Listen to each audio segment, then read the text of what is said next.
Evet, herkese merhabalar.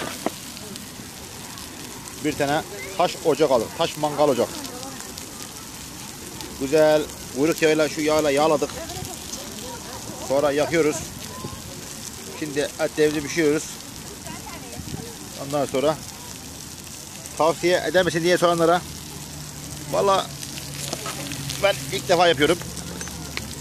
Yalnız bu taş mangal yapanlara buradan bir şey söyleyeceğim. Ya buna bu kadar kalın zava borusu takmanın bir anlamı yok. Bunu şöyle ince bir boru takarsanız daha iyi olur bence. Ben de geleceğim sonra bunu oralara söktürüp yeniden yaptıracağım. İnce boru. Tek kusuru bu. Yoksa güzel. Etler pişiyor mu? Evet pişiyor. Herkese tavsiye ederim.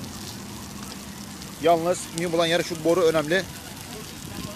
Bir de şu bacaklar biraz daha uzun olursa, 50 santim daha uzun olursa iyi olur.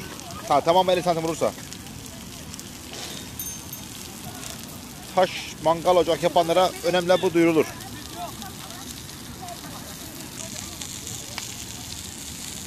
Evet, şöyle etlerimiz pişiyor. Sobamız böyle alttan yanıyor. Göstereyim size. Ondan sonra şöyle oğlumun biri burada. Afiyet olsun Kerem. Olmuş mu oğlum? Hadi. Afiyet olsun oğlum. Olmuş mu? Bisikletli oğlum burada. Şöyle bir de masa aldık kendimize. Ondan sonra şimdi çay koyduk. Az sonra çay da burada çayımız. Üzerine bunu kaynatacağız. Evet, herkese mangal taş ocağı tavsiye ederim.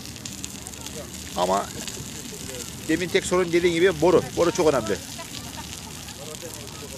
Bu şekilde. Bakın şu yandaki mangallar gibi, bakın şöyle sizi zehirlemez en azından. O şekilde.